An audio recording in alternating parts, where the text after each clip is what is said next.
Good evening. I'd like to welcome you to the May 6th, 2014 Planning Commission meeting. Roll call, please. Chair Peterson. Here. Vice Chair Johnson. Here. Commissioner Chase. Here. Commissioner Samad. Here. Commissioner Mishra. Here. Commissioner Biasotti. Here. Thank you. I'd like to ask Commissioner Mishra to lead us in the Pledge of Allegiance.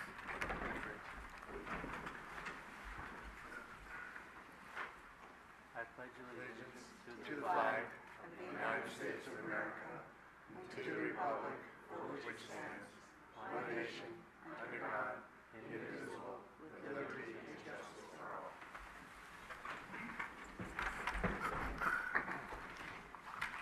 The first item on the agenda is approval of the minutes of March 18th, 2014. Is there a motion? Mr. Chair, I'll make a motion we approve the minutes. Thank you. Is there a second? Commissioner Chase and Mishra. All those in favor say aye. Aye. Opposed? Motion carries. Agenda item 2 is communications. Staff, do we have any communications? Chair Peterson, I'd like to introduce tonight Brian Palan. Brian is our planning technician, our counter technician in the Community Development Department, and Brian will be joining us at our Planning Commission meetings, and he'll be taking minutes for us and providing those back to the Commission. I'd like to welcome Brian this evening. Thank you. Great. Welcome, Brian. Any other communications? Okay. Moving on to agenda item number 3, public comment on items not on the agenda.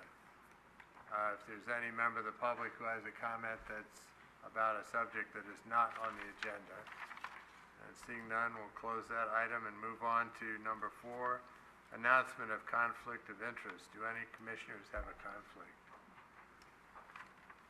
No? Okay. Moving on to agenda item 5.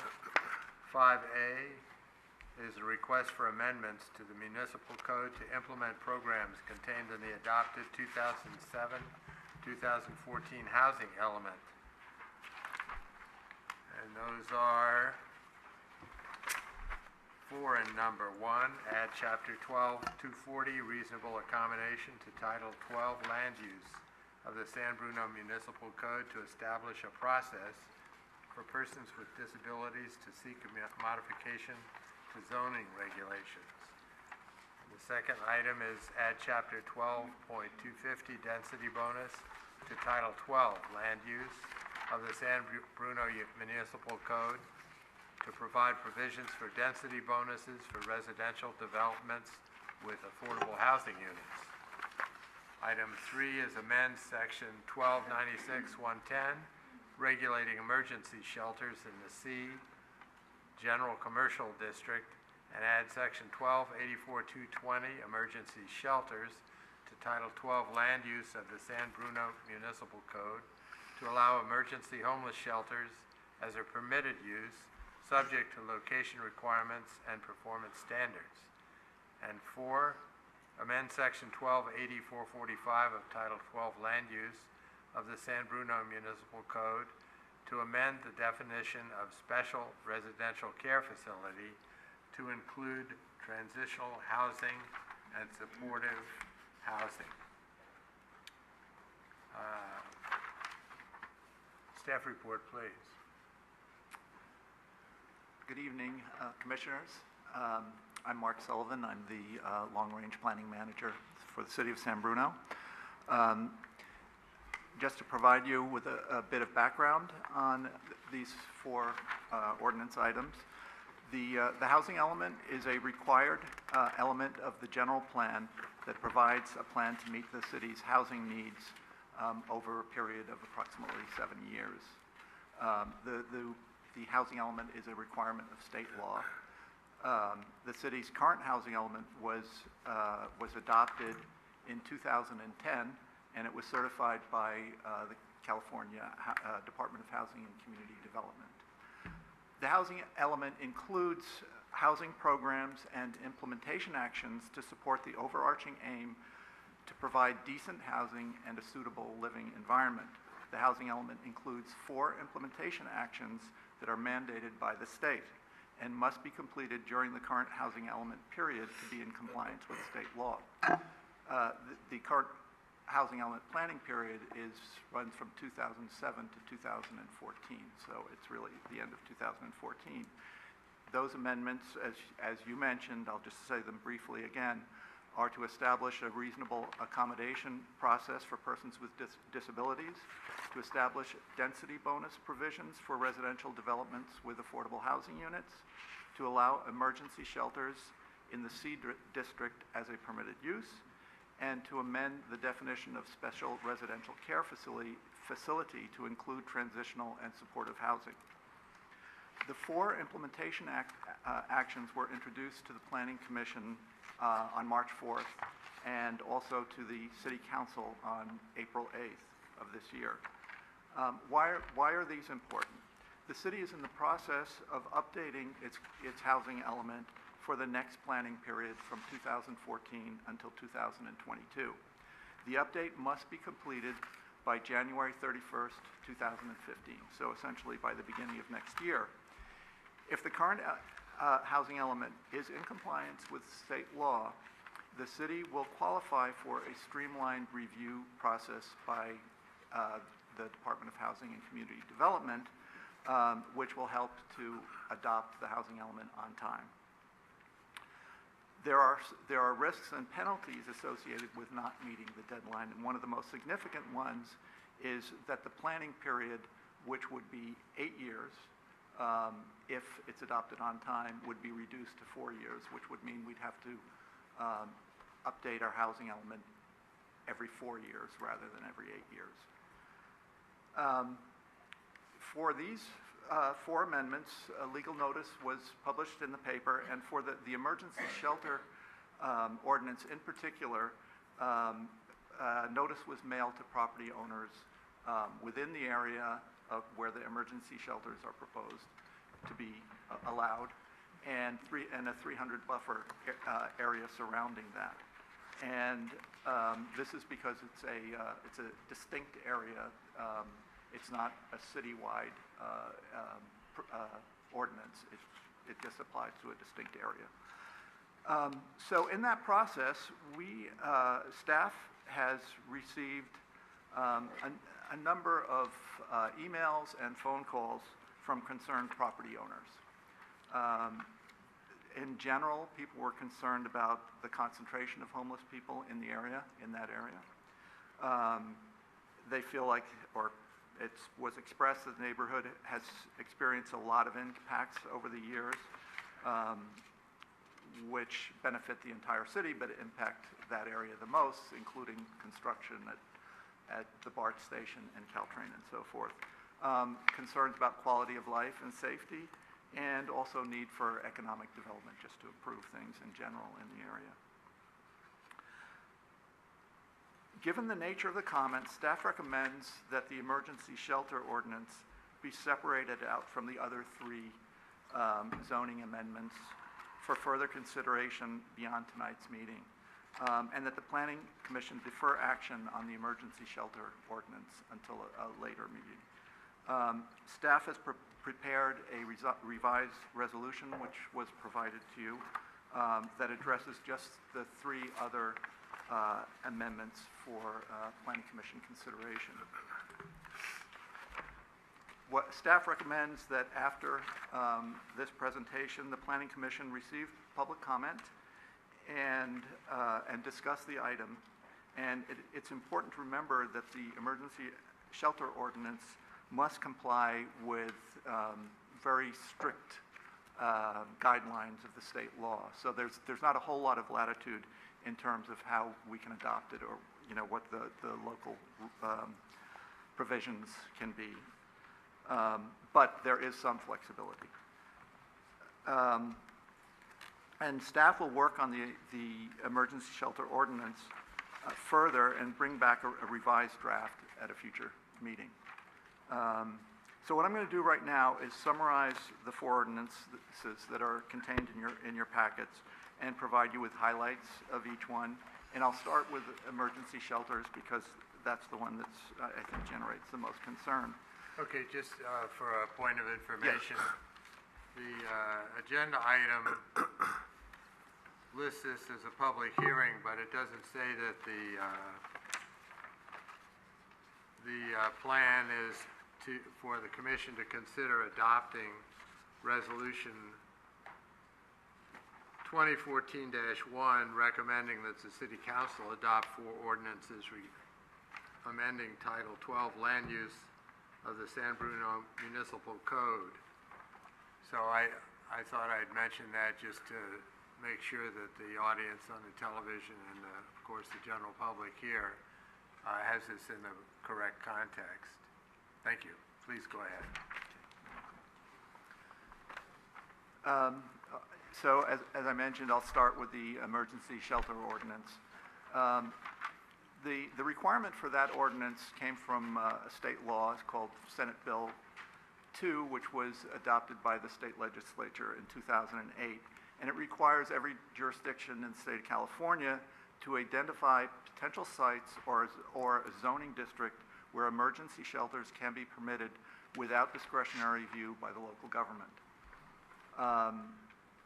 The law required that cities evaluate the local need, and in San Bruno, that was determined to be 32 beds, and the way that was identified was there is a biannual homeless census and counting of all the people that are sheltered and unsheltered in the homeless population. And this was in 2009 when the housing element was being prepared. And at that time, there were 32 unsheltered homeless people identified in San Bruno, and that became our emergency shelter need.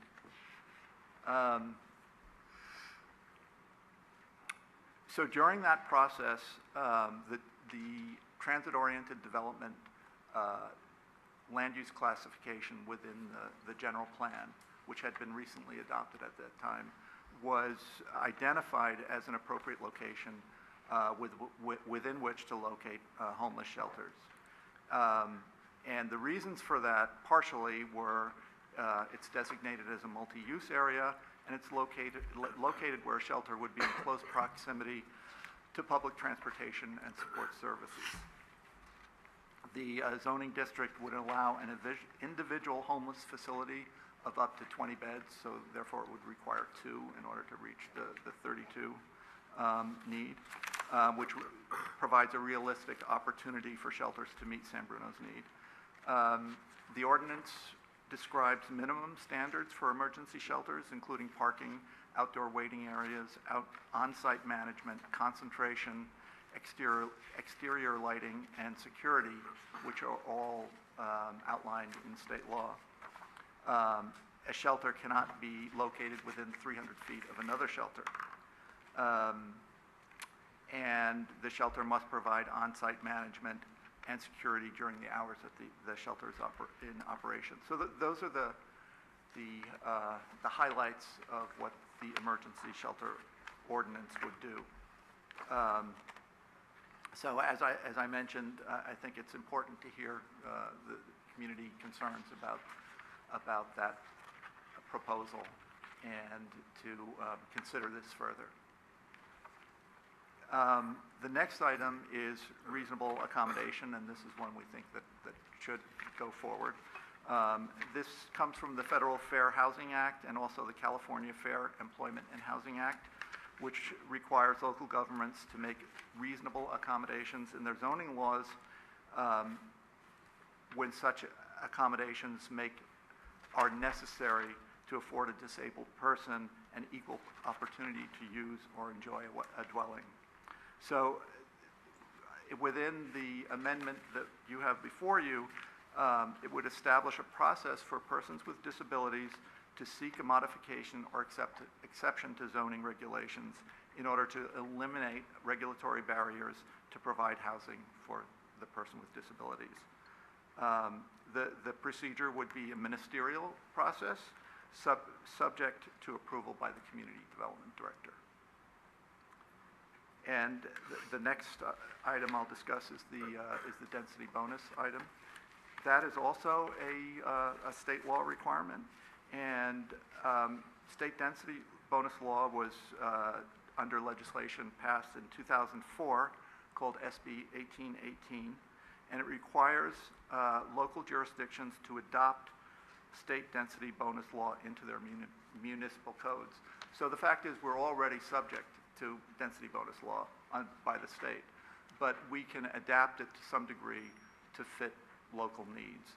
And so one of the main things is that the density bonus law provides, depending on the amount of affordable housing that's provided in a development, provides a concession to a developer, and that concession is to a zoning standard. And what we have done is specified what those zoning standards are and left out ones that we think are not appropriate. And so that's how it is adapted to local needs. For example, the concession could be a relaxation of setbacks. It could be a reduction in landscaping. But it could also be, for example, an increase in height. And we removed that so that in order to request an increase in height, it would have to go through a public review process for that to happen. Wouldn't be allowed by right. And the last one has to do with transitional and supportive housing. And this is another piece of SB2 which deals with the emergency shelters. SB2 also requires that transitional and supportive housing be considered a residential use subject only to those restrictions that apply to other residential dwellings of the same type in the same zone. So what we would propose to do is to include transitional and supportive housing within the definition of residential care facilities. Residential care facilities are allowed in residential areas, but there are some controls and so forth on residential care facilities that it would seem appropriate for transitional and supportive housing as well, including limitation on size. And I'd also like to point out that ordinance was revised today based on an email that we received that there's just been a change in the state law. Adding, because in supportive housing, it mentions target population and gives a sort of a brief description. And what state law has done is it's further defined what target population means. So that's included in the revised ordinance that you have before you. So that's a summary of the four ordinances.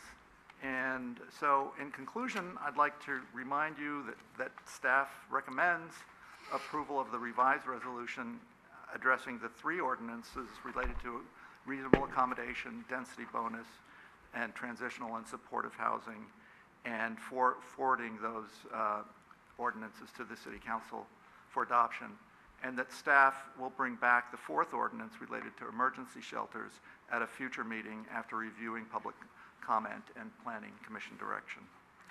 And with that, I'd be happy to take any questions. Thank you. Just a brief comment on the staff presentation. While the agenda lists these items in order 1, 2, 3, 4, the presentation covered item 3 first, which is emergency shelters, and then it covered the others. Thank you. And now, do any members of the commission have a question of staff before the public hearing? Through the chair. Commissioner Chase. It says, it has to be completed by 2014. Let's get to the right page here. Sorry, bear with me.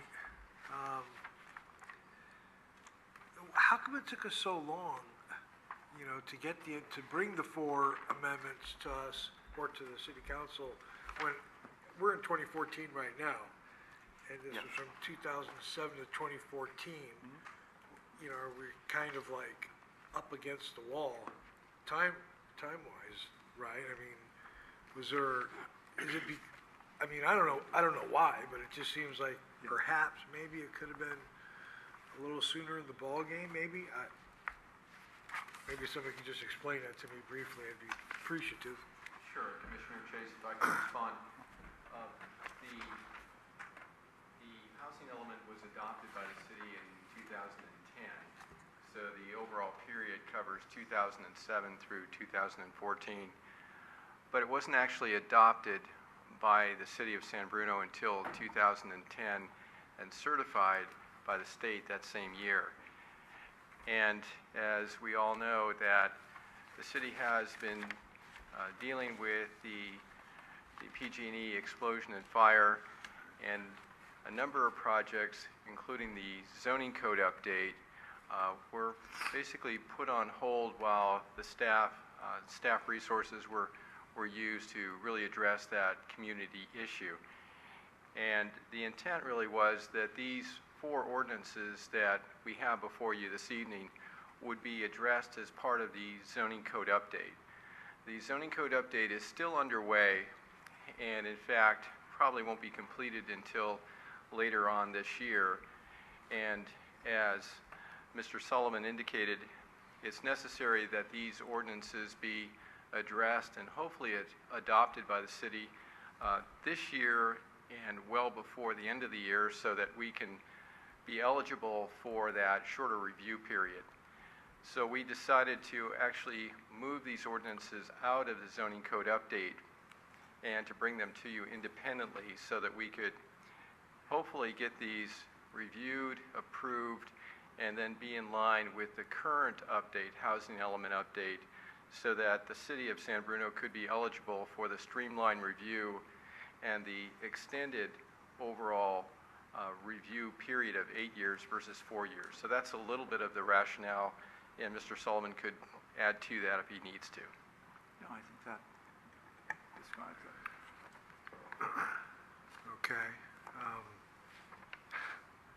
So basically, it's like 2014 is, what, we're halfway through it already. So as soon as if these things get adopted, it's like, I mean, it doesn't really mean a whole lot for the 2007 to 2014 time frame that we're talking about. It's basically from this point forward, so that we can get the streamline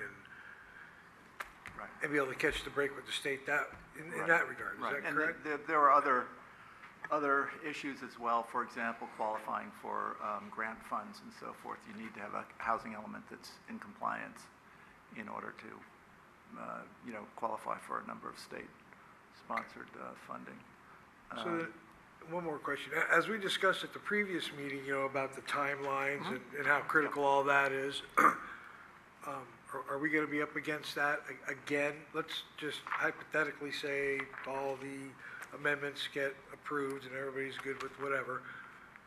So then moving forward, would we perhaps maybe be able to be a little bit more timely on our things that were brought before the commission? I think we're on target right now. Okay. As I mentioned before, we're working with 21 elements, all the other jurisdictions in the county, and everybody's sort of on the same, at the same pace.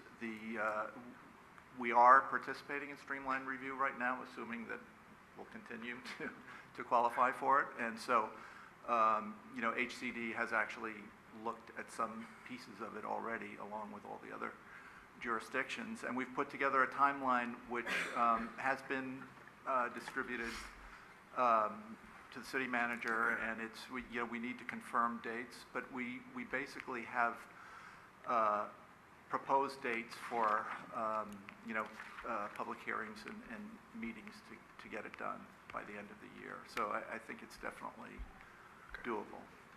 All right, thank you. Any other commissioner questions? To the chair? Commissioner Mishra. I have a 2-part question. The first being, as far as tonight is concerned, and as far as the emergency shelters are concerned, what is it that we are voting on? Are we voting on nothing, or are we voting on an aspect of it? I think you're not voting on it, and you're discussing it and hearing from the public. So we're allowing Your for the comment. discussion of emergency shelters, but not making any decisions Unless or... you choose to, Okay. but our recommendation. But the resolution is as it not to. stands right now does not have any advancement of any The issues. the alternate resolution. It's the alternate Yeah, resolution yeah. that we got this Right. this evening. Second part of the question is, whether it be sooner or later, I still applaud the city for bringing it up and having discussion on the subject.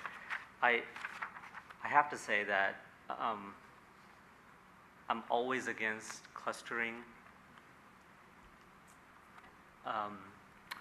uses like these. I feel that I want to explore the latitude that's given to us. I want to understand the demographics we're serving. I would like, you're saying that the TOD is where we want to put this, but the accommodation is that you're providing parking, you're providing other things to the demographics that is counterintuitive to a TOD development. And I would like to know more, and I'm sure the public would like to know more, which demographic is going to be using this from our community. And if they're all, say, if the statistics come back that 100% of what we're going to be serving are going to be driving, then this could be in any corner of the city.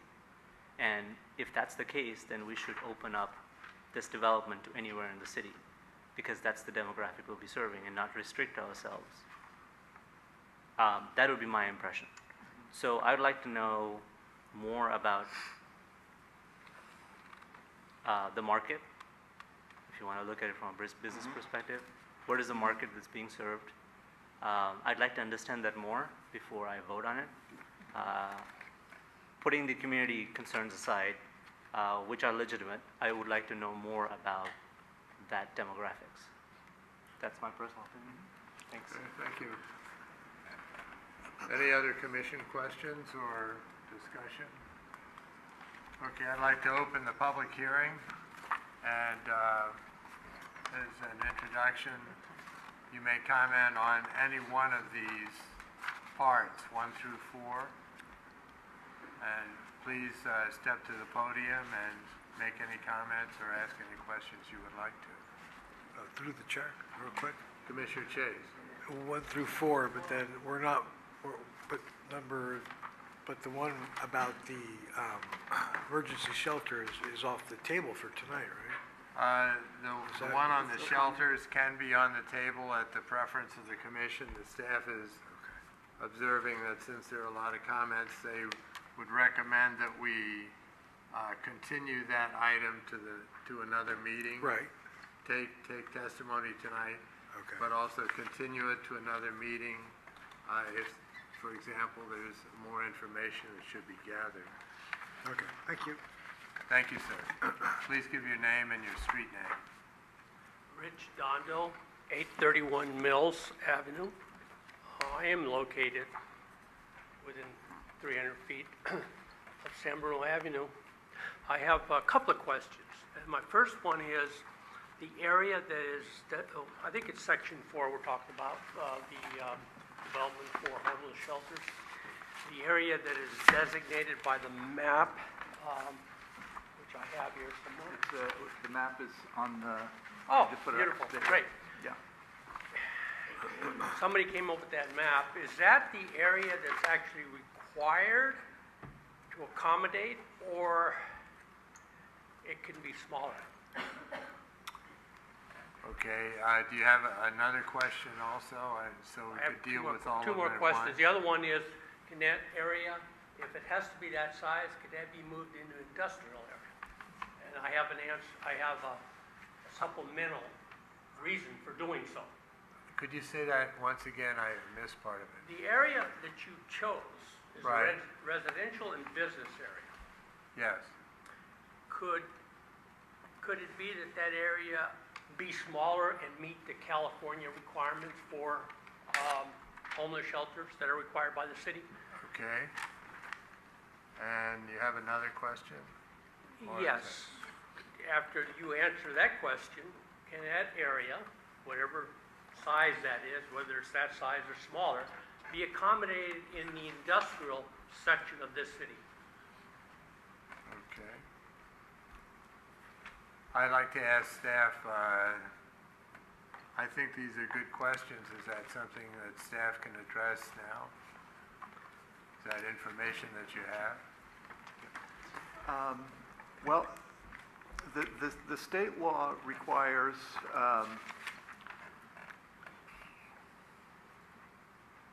that the city identify a site, a potential site, or a zoning district where emergency shelters can be permitted. It does not require any particular area at all. It just requires that the city identify a location that could accommodate the number of beds that is the city's need, that is the identified city need. Great. 32. Thank you. Let me be a little bit sarcastic. Where do you live? Would you like one next to your house? Just as a point of information, sir. Let me finish, please. Can I finish? Yes, you can, but first of all, I don't recall seeing you recently, so you might not be aware. We have in general, a 3-minute period for comments. That's fine. I'm not stopping you, I'm just mentioning this. Thank you. Secondly, when the public makes comments, they're to address the commission, and as far as answers go, I'll ask staff if I can't answer the question, and I'd like it to be answered, I'll ask staff if they could. So please don't address the staff. No. If you would That was be patient. sarcastic. Didn't I say it was sarcastic? That's okay. And so the staff's answer indicates that, yes, the area could be smaller. And your third question was, could it be in an industrial area? Do you have a comment on that, please? Yes, it can. It can be in any area of the city that is deemed to be appropriate. Okay. Thank you very much. I appreciate your patience.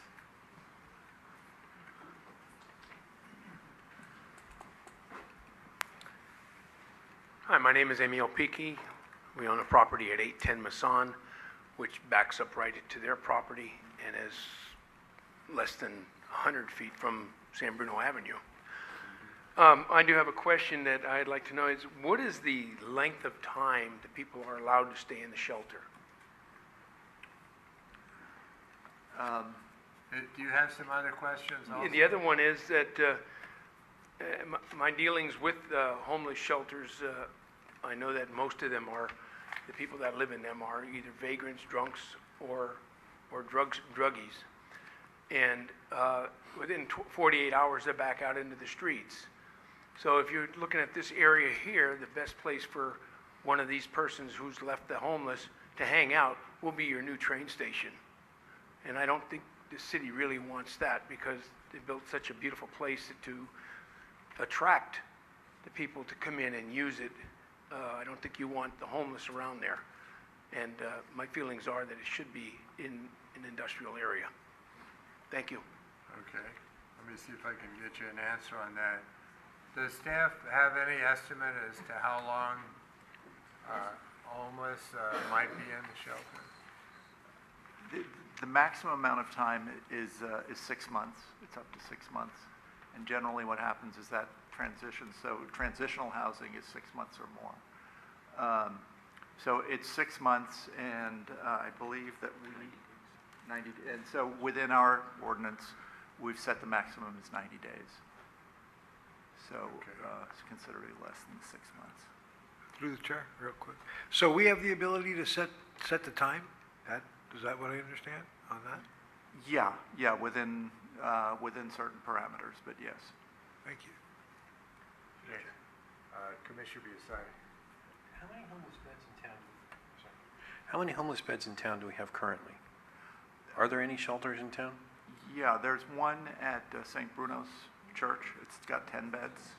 Okay, so we're talking 32 beds, so is that 22 more beds or another 32? No, because when that homeless count was done, they counted both what they called sheltered homeless and unsheltered homeless. So the 32 was unsheltered, people in the street, in cars, and so forth, not, not in a shelter. Okay, so we're looking for another 32 beds Right. apart from those 10 that are already. Correct. And that's the only shelter we have currently? Yes, there's Okay. some scattered, smaller, run by Hospitality House in homes, but they're very small. Through the chair, Commissioner Mishra? could I ask the staff to give us a clinical definition of homelessness or homeless?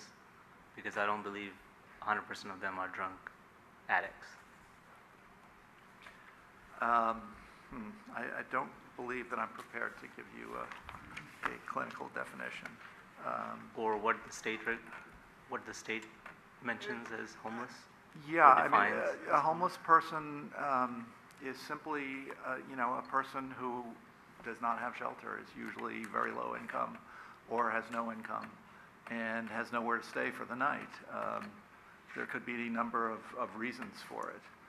So is it just a night or is it extended period of time as well? Well, as I mentioned, it's up to 6 months is the state definition. So abused mother with kids doesn't have a place to live is counted as homeless? If she's not in a shelter, yeah. It's not in a shelter? Yeah, and that does happen. There are shelters that are devoted just to mothers and children, for instance. Sure. So there are different types of shelters as well. Some are for families. And just to give you a little more background, the trend now is less towards building new shelter beds, because that does tend to, even though there can be some services there, it does tend to put a Band-Aid on the problem.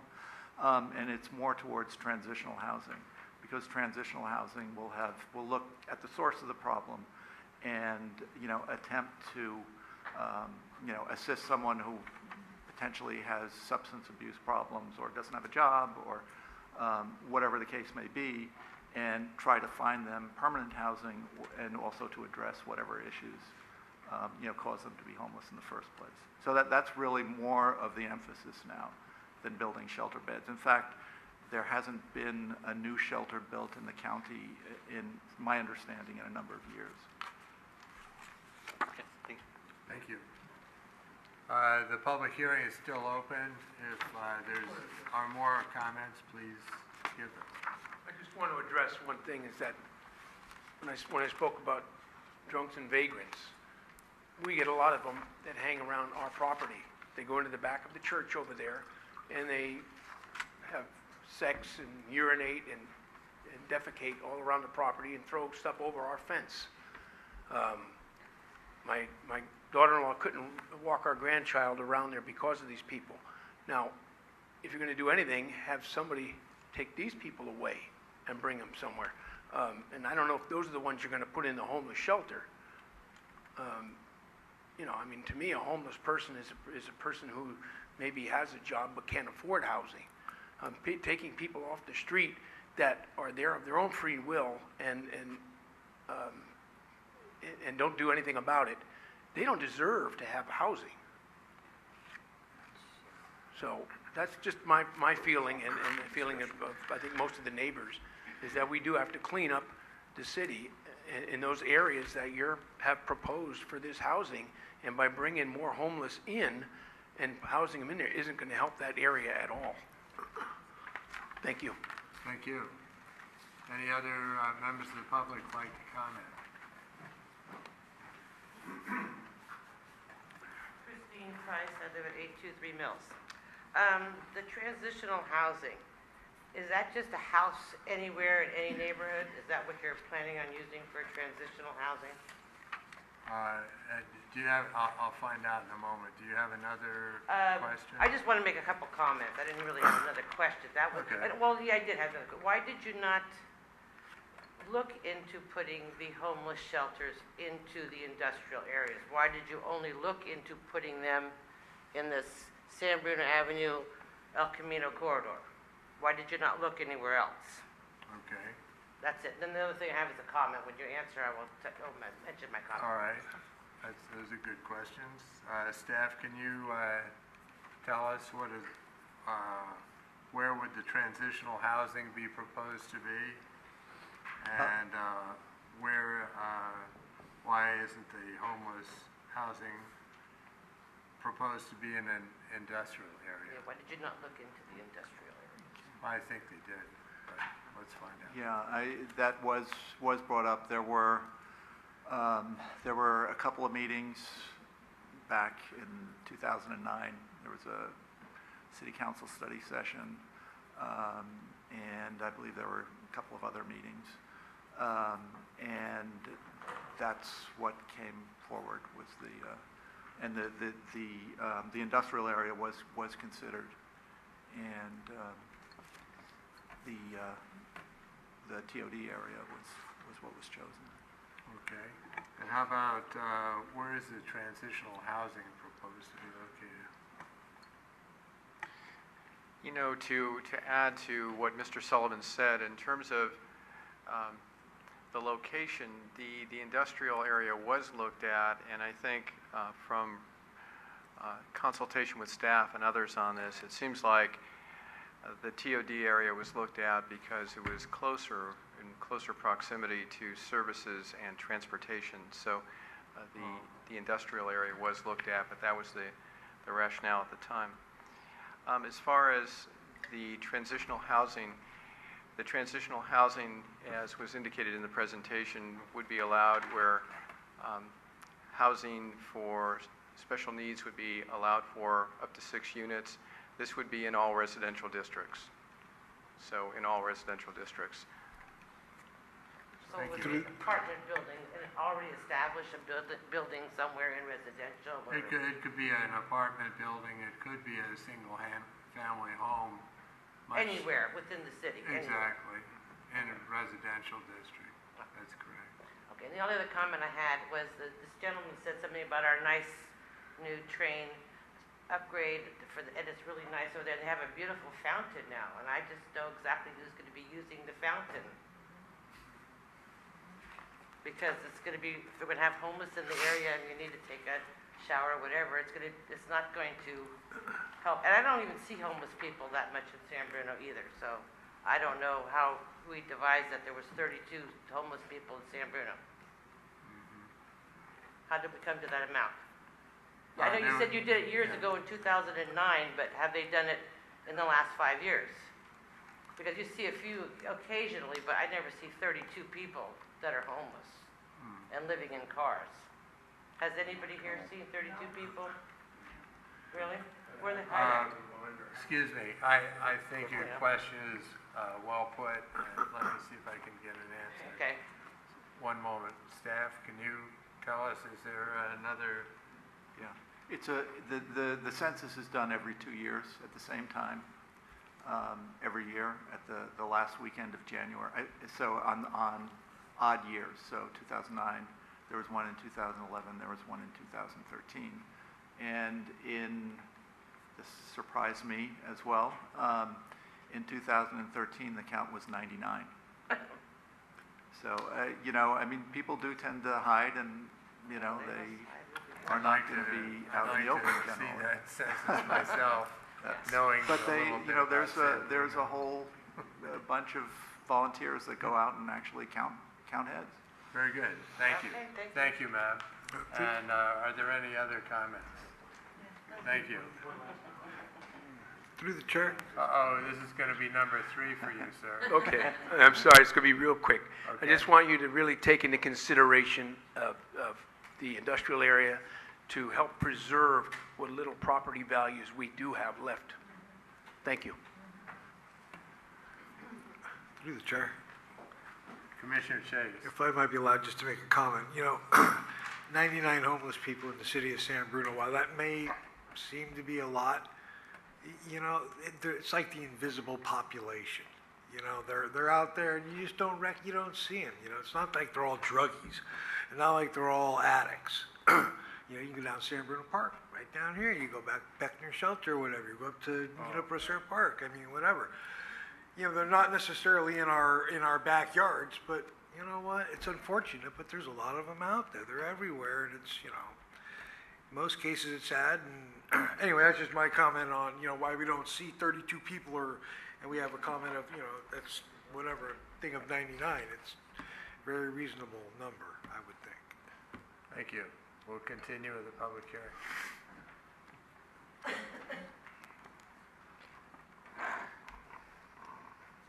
Good evening. I'm Vaughn Gregory. I live at 953 Green Avenue. I hope that my views will not only be heard but considered with regard to the zoning code amendment related to homeless shelters. My residence is not within the boundaries of the proposed emergency shelter zone. However, we are within 300 feet of the zone. We are also within 2 blocks of St. Bruno's Church, where a 10-bed shelter has been in operation for several years. It's very distressing to learn of the potential for a 32-bed shelter to be imposed upon our neighborhood, and I hope to provide you with some insight into my opposition to yet another shelter in the neighborhood that the city planners have designated as the most desirable area. Number 1, we have owned and resided in our house for 28 years, and during those 28 years, the neighborhood has been frequently inhabited by the homeless population due to St. Bruno's Church and the Catholic Worker Hospitality House on 2nd Avenue. In 1996, the neighborhood was overrun with homeless individuals. The Forest Lane Park, which, if you're not familiar with it, is at the end of the very top of the screen, is just below Interstate 380. It was literally a homeless encampment where people congregated after having a meal at St. Bruno's Church in the soup kitchen, then purchasing alcohol at Ladora's liquor store, and then taking a 2-block walk to Forest Lane Park for late evening activities of alcohol and drugs before slipping into the bushes for the night. Of note, the park has no water or restroom facilities, so the bushes became the park's latrine. The park was filthy, and the neighborhood was littered. My children weren't allowed to play in front of our house because of the unsavory neighborhood inhabitants. The children were also seldom able to use their own neighborhood park.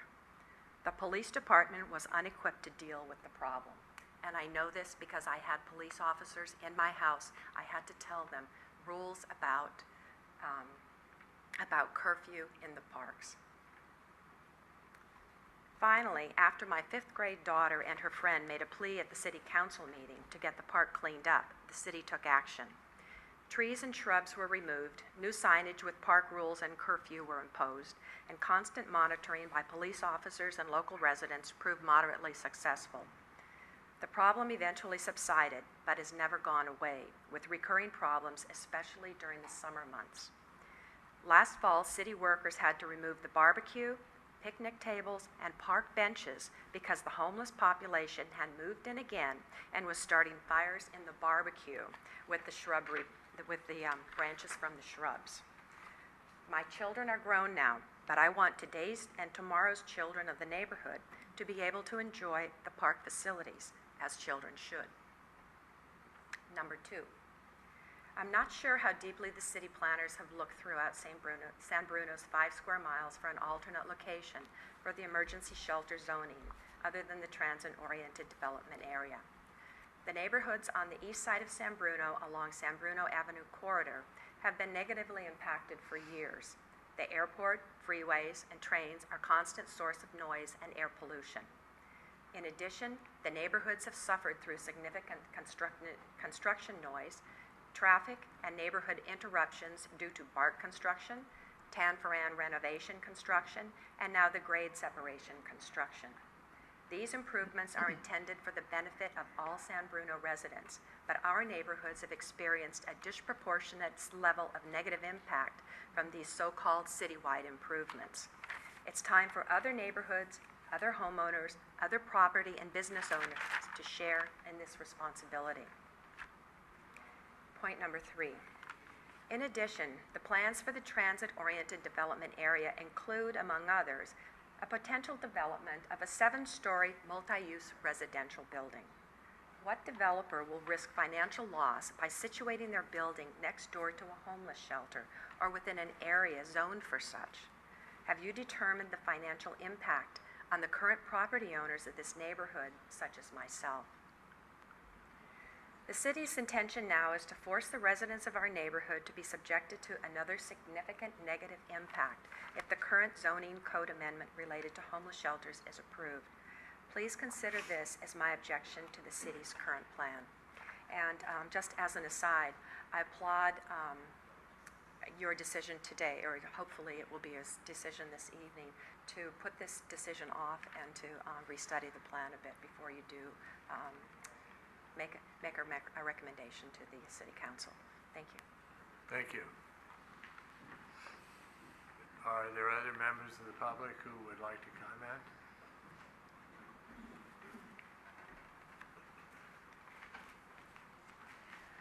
I'd like to say that was very well stated. It's a hard act to follow. But I live on Hensley Avenue, and we've lived there for about 12 years. And I wanted to mirror my neighbor's opinion about the homeless that already exist in our neighborhood. It has a negative impact on our community life and our socialization with our neighbors as well. It's an area now where you don't really want to have your kids out. You're almost afraid to go outside. And you certainly don't want to confront any of the homeless that exist. So I'd like to ask that you put more study into this before you allow more homeless into our neighborhoods. Thank you. Thank you. Are there other members of the public who would like to comment?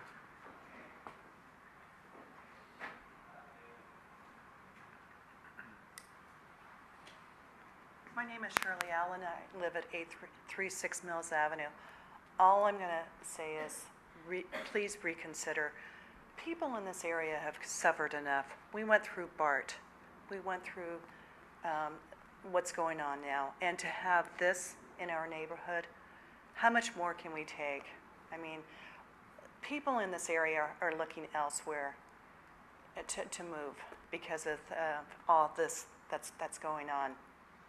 I have grandchildren. Do you think I want my grandchildren to be able to, to play outside? Yes. If this is 300 feet from my house, no. So this is forcing me to reconsider moving out of San Bruno. And what type of effect is this going to have on the city if people are starting to move out of the area? You did the nice grade separation. It's gorgeous. Okay, San Bruno Avenue is the main intersection, main gateway into San Bruno. Do you want to have homeless people on the streets? Do you want people from other cities coming in and experiencing this? Other cities have researched all the homeless shelters that I see are in industrial areas. Why are we looking in this particular area? In conclusion, please reconsider. Thank you. Are there any other members of the public who would like to comment? My name is Michael Chen. We just bought the motel down in El Camino, the budget motel, and we're going to ask the city to knock it down and build a nice motels there. If the homeless people's there, we're going to stop for everything. We're not going to do it. Okay. Any other members of the public like to comment? Okay, seeing no other commenters, I'll close the public hearing. Bring the item back to the commission. I'd like to start by saying as chair, I appreciate your coming to the meeting and making your comments. They're very clear and covered a lot of ground. Sure. Are there any commissioner comments on this? Yeah, through the chair. If Commissioner we do wind up passing on the ordinance on the emergency shelters, Mark, could you ask that as part of the package that we get any police reports or police numbers on intoxicated people, homeless people, whatever, any issues that they've had with the Catholic Worker House, just in general, the downtown area? Yes, we can Thanks. do that. One moment. As a point of information, there were some comments on the homeless facility and the transitional housing. But not on the density bonuses. So please go ahead, Commissioner. Thank you, Chair. Personally, I would actually abstain tonight if we do vote on the emergency shelters. I believe it should stay separate. That's my personal opinion. I appreciate the comments. It's pretty evident that in master planning, there's two concepts. What is the ask? And we haven't defined what is it that we're trying to solve. The second is, there's this, it keeps coming up that let's put it in a corner that is part of an industrial zone. And personally, I don't agree with it just right now. I want to see how it plays out. But there's this concept of visual surveillance at all hours of the day. And one of the things that the El Camino Corridor offers is that constant monitoring, which I'd like to explore more. I'm not saying it's the right thing to do, it's the wrong thing to do. I'm just saying there's a visual, there are people watching the streets at every hour of the day. And so to tuck it in a corner of a city could be another problem. And I don't know that it is a bigger problem or not. Also, going back to my demographics question, if we put it in an industrial area which is really close to Caltrans, are we inviting? Is that opening the doors to other homeless from other cities because they're ignoring the issue, they're coming to our city? So have we created a larger problem in our industrial zone? And I'd like to know that. I'd like to study that. I'd like answers on that before we choose to do anything with it. I understand that this legislation is, compassionate legislation, but it's up to us to study it better, to understand it, and serve our community the best way possible. And 99 people that are homeless in the city, whether it be 1 or 99, it's still a problem. And we need to find a solution for the problem. And putting it in a corner, allowing people to use the parks for latrine services is not an answer, no matter what part of the city it is. I don't agree with it. So we need to better study our problem. And I would personally say that I'm not voting on any issue today.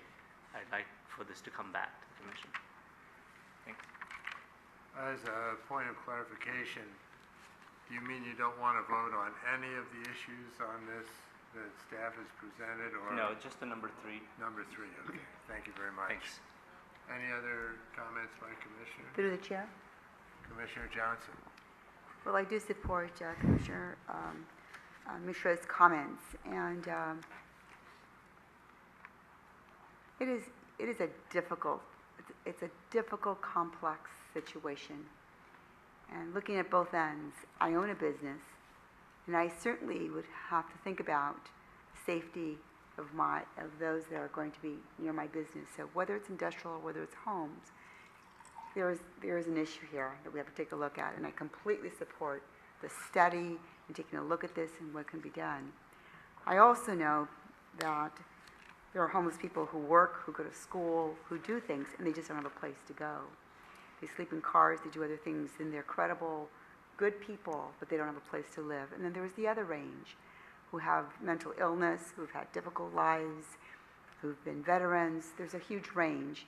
And the important part is to recognize, not to judge, but to look at what can we do to move forward, to do our best thinking in this process. And I can certainly stand behind any of the thinking, sort of not my back door. However, it needs to be in somebody's back door, in somebody's place. And we all have to think, well, we have to be shoulder to shoulder in this process to be able to think about it well, because humans are humans. However, we need to take all of the comments into account and to look at what can we do and what can be done best.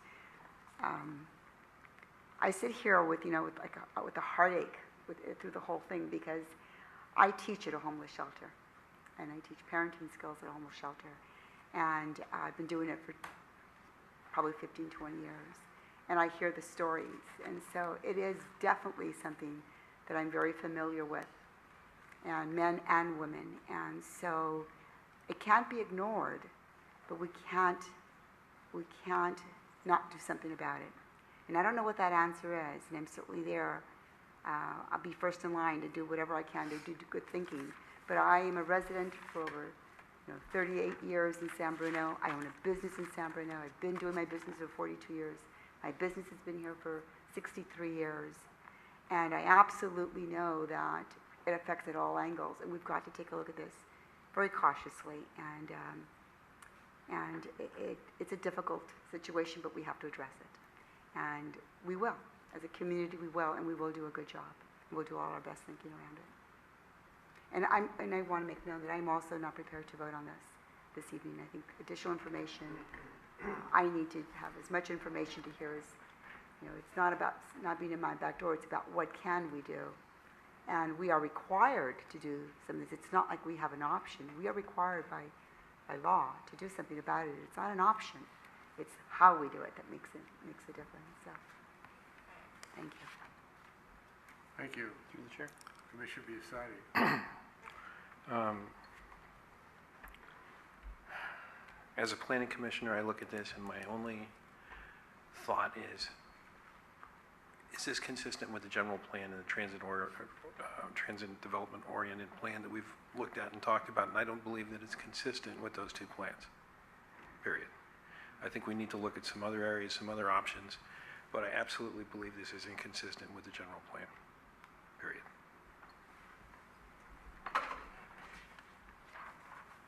Any other comments? Commissioner Chase? Yeah. First of all, I'd like to agree with Commissioner Johnson as far as, the comment that, it's a very tough situation. And if somebody had the answer, I'm sure that we would already have heard about it. I don't feel that we're inviting them in. They're here. People are already homeless. They're already here. And my understanding is that, excuse me, that an emergency shelter is just that. We're an emergency, so it should be monitored as such, I would assume, whoever's running the shelter, and I would assume that they would keep tabs on who's there and how often they're there or whatever, or what their, mental capabilities are and so on and so forth. And then my final comment it's in regards to the transitional housing. Isn't it much the same as our residential care, board and care situation, where it can be in any neighborhood? The law allows it. I live across the street. It can be across the street. Am I right? There's no pre-dedicated zoned area for, the transitional housing. No, you're correct, but we're required to explicitly say that in the code, because nowhere in our code does it say anything about transitional or supportive housing. So this spells it out. Through the chair. And finally, one last comment is I just really like that Commissioner Johnson made the point of, we're not really here to judge. We need to fix the problem, not judging individuals who, are in that particular situation, whether it's of their own making or not. We need to deal with it, and, I just commend her for making that comment. I think that was spot on myself. Commissioner Johnson? Yes, I just want to comment on something you said, Commissioner Chase. Residential care, board and care homes, there was a huge concern when those started to grow in San Bruno. And one of the things that has been observed is that they don't cause the traffic problems that that they expected. They have visitors that come. Oftentimes they're not longevity. People that are there, it's transitional, and sometimes it's health, it's medical health to transition back into good health. And there are typically 6 to 8 beds, and they're now looking at raising that to 13 beds through the Department of Social Services Community Care Licensing. Transitional homes, there's a different clientele, and the clientele is different. And my mother lives next door to one. And so it is very different clientele, and and I think it's important that we recognize that so that we can prepare to address the issue and not think that they're the same.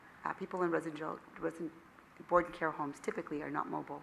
they're not ambulatory.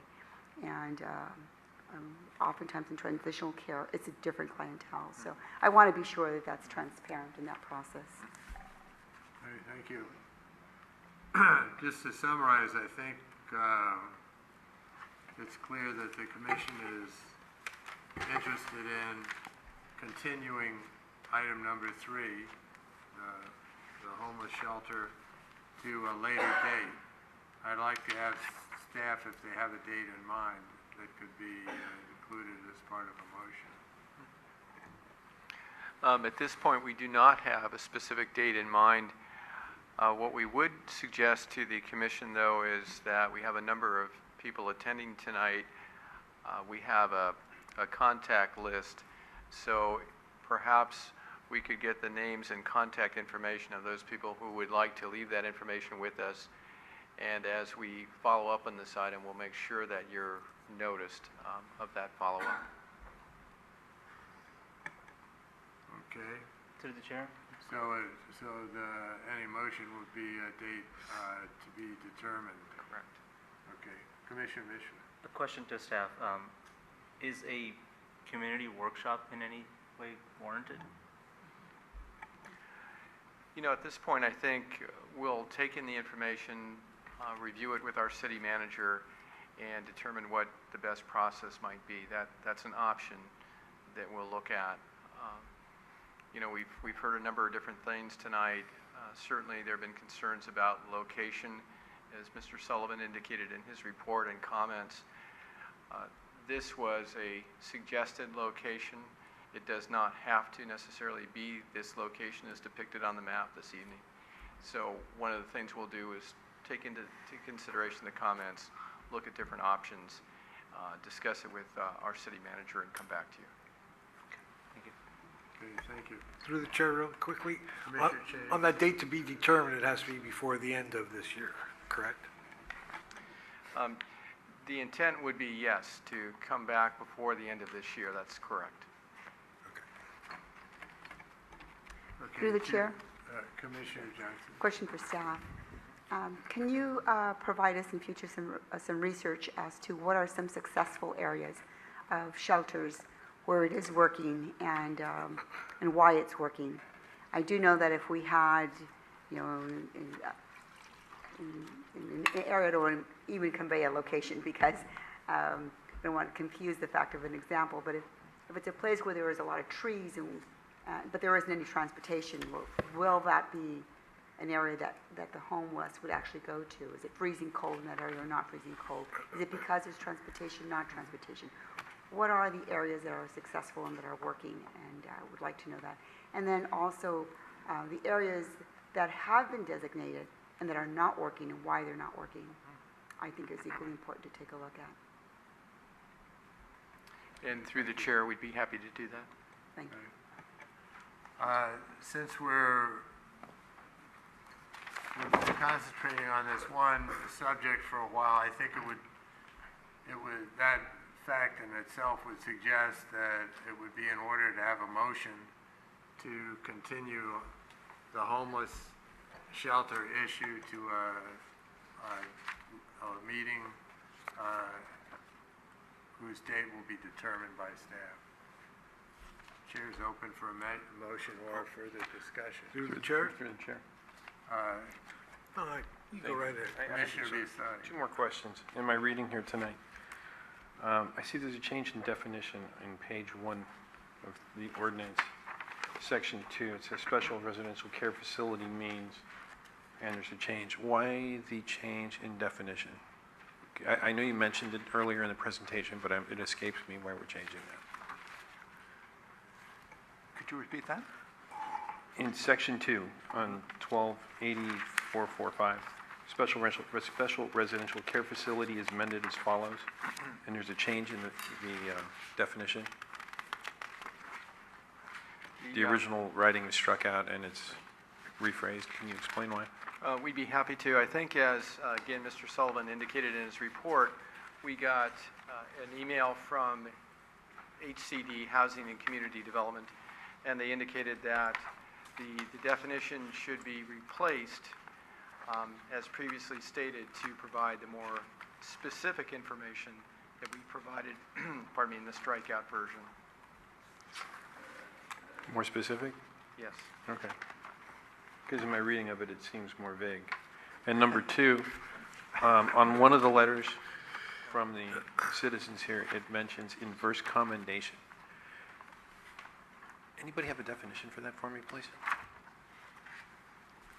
Inverse condemnation. From David Butler. Page 4 and 5. Yeah, I think it basically means sort of a reduction in property values, that a government entity is changing a use that is affecting the value of a property. So it's could be considered a form of condemnation because they're losing value. Thank you. Commissioner Chase?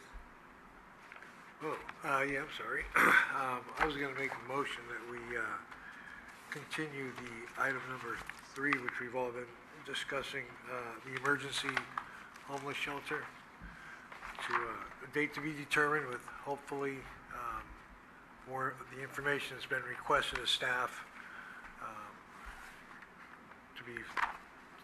to be with us at the meeting. Okay, is there a second? Second.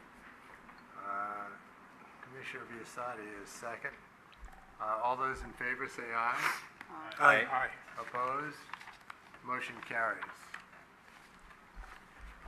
Now we'll move to consider a motion on the other items or discussion.